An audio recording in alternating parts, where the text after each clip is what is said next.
88,000 ऋषि बैठ करके सूत जी महाराज को कथा सुना रहा है। आज महात्मा की कथा है। पहले दिन की जो कथा होती है वो बड़ी डेंजर होती है, सरल भाषा में समझ में नहीं आती। तो हमें किसको प्रणाम करना चाहिए? बोले माता पिता को। सच्चिदानंद रूपाय विश्वोत्पत्त्यादि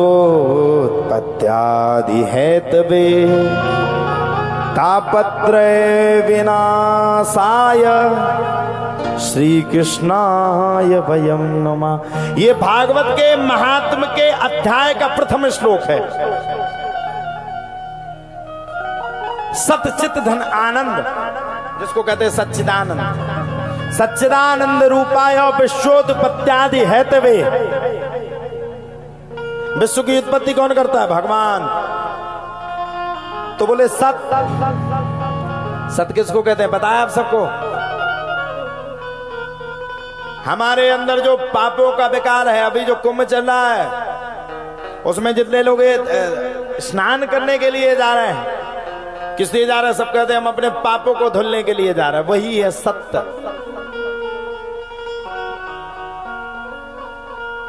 जिस पुराण में हम लोग गोता लगा रहे हैं, जिस गंगा जी में हम लोग गोता लगा रहे हैं, वो सत्य है। आज नहीं गए मत जाओ, लेकिन एक दिन मरने के बाद तुम्हें जरूर जाना पड़ेगा। उसी गंगा में तुम्हारा विसर्जन हो जाएगा, वो सत्य है। तो गंगा में जब जाओ तो इनको देखने मत जाओ। ये कोई कहता कबूतरी आंखों वालों को, इनको मत देखो। सत्य। स्नान करके डुबकी लगा करके अपने पापों को धुल दो। चित जब आप लोग पापों को धुल करके बैठ जाओगे, मेरी माँ, जब आप वहां से पाप को धुलने के बाद संगम के तट की नगरिया को दूर करोगे, तो ध्यान रखना, जब आप जाओगे तो आपको संत के, महात्मा के, ऋषि के, मुनि के दर्शन होंगे। वो चित्त है। और उस यज्ञ में संत महात्मा के दर्शन करने के बाद जो आपके हृदय में आनंद आएगा, उसी को सच्चिदानंद कहते हैं। अरे भैया, जाने बिन ना होए प्रतीति, बिन प्रतीति ना होए प्रीति। जब तक आप भागवत की निष्ठा को नहीं रखोगे तब तक समझ में नहीं आया। कितना समझा हम कितना समझा, मुड़ी थोड़ी मार दे। तापत्रय विनाशाय। 3 ताप हर व्यक्ति के जीवन में है। दैहिक, दैविक, आदि भौतिक। दैहिक, दैविक, भौतिक तापा, राम राज काहू नहीं व्यापा। तीनों तापों का विनाश कौन कर रहे हैं? इनको समन्वय कौन कर रहा है? भगवान। तापत्रय विनाशाय श्री कृष्णाय वयं नमः। तीनों तापों को भगवान विनाश कर रहे हैं। अब अज्ञान रूपी तापों को विनाश करने के बाद चिंतामणिर्लोक सुखम सुरद्रु स्वर्ग संपदम प्रयक्षति गुरु प्रीतो वैकुंठम योग दुर्लभम। वैकुंठ से दुर्लभ भागवत की कथा है। अब बताओ साहब, कितनी बड़ी बात क्या थी? वैकुंठ से दुर्लभ महान प्रद भागवत की कथा है। और बोले सुनो, अब भी मौका है, सावधान तय सुनो।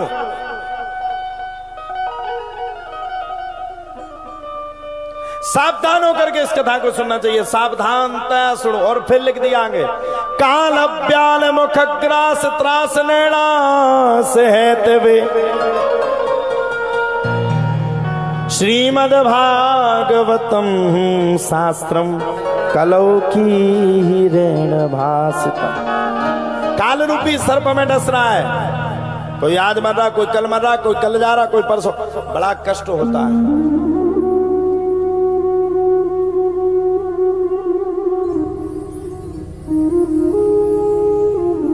भागवत सुनने वाले बहुत कम लोग हैं। भगवान से जुड़ने वाले बहुत कम लोग हैं। नशा करने वाले अनेक लोग हैं। बुरे कर्म करने वाले अनेक लोग हैं।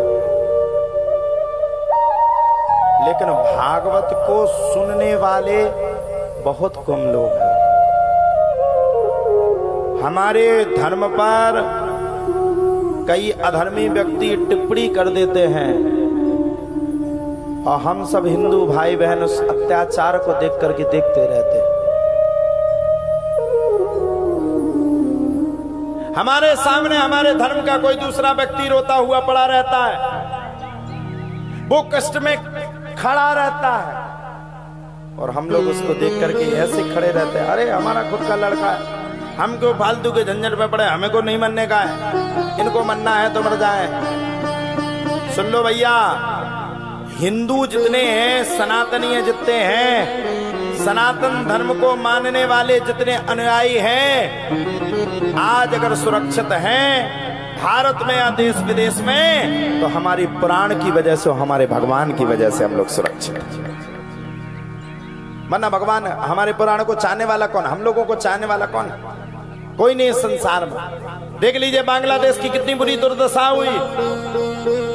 एक संत की 15,000 एकड़ जमीन को बांग्लादेश में रह रहे, कुछ शांतवादी कहते हैं, बांग्लादेश में रह रहे मुस्लिम व्यक्तियों ने इतना अत्याचार किया, इतना अत्याचार किया कि वहां के पंडित पुजारियों को मारा है। 15,000 एकड़ जमीन वालों को मार करके फेंक दिया। और मैं कहना चाहता हूं, ये भारत की स्थिति दुर्दांत फिर प्रतिदिन बनती चली जा रही है। कथा होवे श्रोता सोवे, बट्टा मूड पचाए रे, होवे जहां कहीं स्वांग तमाशा, तनक न नींद सताए रे। हंसी लागत और डर लागत, अच्छा जमाना आया रे, अच्छा जमाना आया रे। जहां पर भागवत की कथा होती, बताओ इतने लोग बैठे हैं, बड़ी मुश्किल के बैठे हैं, इनमें से भी कछु जने, चलो लो अब जित जी टेम होगा रामदेव, अच्छी कथा नहीं सुना रहे, चलो तो घरे चले। अच्छा, नए बच्चों को जाने की नहीं पड़ी, जितनी बूढ़े लोगों को बनी है, चलो जल्दी चलो जित जी घरे चले, चलो तो इतने क्या करत। ग्रंथ रो रहा है, भागवत बांचने वाला बैठा है। चिंता मणिर लोक सुखम श्रुद्रु स्वर्ग संपदम, चिंता करने का योग्य विषय है। कथा कहने वाला परेशान है कि मैं कौन सी कथा को सुना दूं कि यहाँ के लोग बैठ करके कथा को सुन लें, और सुनने वालों को वो खूब सुना रहा, लेकिन सुनने वाले कोई नहीं। और अभी कह दो कोई नाच गाने वाला आ जा शाम को, एक डांस फटकार दे, पूरा पंडाल ओवर हो जाएगा। कितनी अच्छी लग रही रामदेव, हप्पू सिंह देख कितना प्यारा लग रहा, उसकी मूंछ है, बताओ। कथा सुनने के लिए 100 आदमी नहीं, कई दिन को मन नहीं लग रहा, बैठे दिमाग खराब है। भागवत सुनने के लिए 100 आदमी सही से नहीं बैठने वाला है, और हाड़ मास के लोगों को देखने के लिए हजारों की तादाद में जनसंख्या खड़ी हो जाती। यही हमारे विनाश का कारण है, और भारत में हिंदू धर्म धीरे धीरे विलुप्त हो रहा है। इसी का कारण है कि हम लोग विलुप्ति की ओर जा रहे हैं। और मैं आपसे कहना चाहता हूं, मरने के बाद आपके साथ कोई नहीं जाएगा। जब मर जाओगे ऊपर देखोगे, ऊपर से नीचे देखोगे तो क्या फिर से लौट के थोड़ी आ जाओगे शरीला में। सुन लीजिए, मरने के बाद एक ही व्यक्ति आपके साथ जाएगा, और एक ही व्यक्ति आपके साथ हमेशा रहेगा। ना पत्नी रहेगी, ना पति रहेगा, ना बच्चे रहेंगे, ना माता रहेगी, ना पिता रहेंगे, ना परिवार के रहेंगे, ना गांव के रहेंगे, ना समाज के रहेंगे, ना क्षेत्र के रहेंगे, ना जिला के रहेंगे, ना स्तर के रहेंगे, ना नेता रहेगा, ना नगरिया रहेगा। मरने के बाद अगर आपके साथ कोई रहेगा, समझ में आया तो बाद में ताली भी बजाना। मरने के बाद अगर आपके साथ कोई रहेगा तो वो है परमात्मा, इसके अलावा कोई दूसरा आपके साथ नहीं रह सकता। कितना कमा लो, कितना उधर लो महिंद्रा के ट्रैक्टर,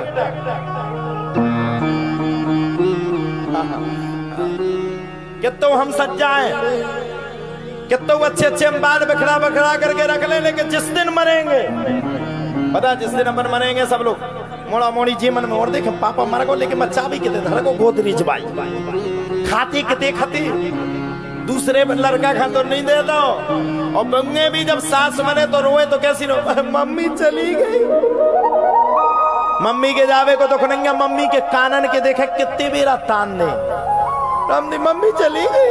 तुम्हारे जिज्जी मम्मी के लाने पानी भर ले मोह लाने मोह प्यास लगी और जैसे ही सबरी भागी और तुरंत उन्होंने कान में देखे और तुरंत ऐसे पटा ठीक चली गई। हमेशा जियो स्वार्थ लाग। ये संसार कैसा है, कैसा है साहब? स्वार्थी। यहाँ कोई किसी का नहीं, कोई किसी का नहीं। कोरोना में नहीं देखा आप लोगों ने? कोरोना के पहले पति पत्नी कितने गाना गाते थे, जन्म जन्म का साथ है हमारा तुम्हारा हमारा तुम्हारा। अगर न मिलते इस जीवन में तो फिर क्या करते, लेते जन्म दोबारा। और कोरोना में महाराज जी क्या भाव सुन लो, ओ महाराज जी कोरोना की सुनो शब्द ने। कोरोना में अगर पति ने 2 बार खांस दो और घर भाई सावधान हो गई, और सुनो 2 बार में सावधान नहीं भाई तो तीसरी बार अगर छींक दो तो सबसे पहले बाथरूम में पड़ के घर भाई ने लगा दो पुलिस का फोन, आ जाओ साहब हम आज छींक रहे, खूब तेज से खांस रहे, क्या बताए जी छींक रहे। अरे जब पुलिस पकड़ने चल भाई कोरोना है तेरे को, उसने पूछा साहब ले तो जा ही रहे लेकिन इतनी कृपा करके जो तो बता दो किने फोन लगाओ। पुलिस वाले बोले पूछना है, बोले हाँ, बोले तो ही खुद की घरवाई ने लगाओ। श्रीमती जी ठाणी तितवारे उनने पूछो कहा है, बोले हाँ। तो यहाँ परमात्मा के अलावा आपका कोई है ही नहीं।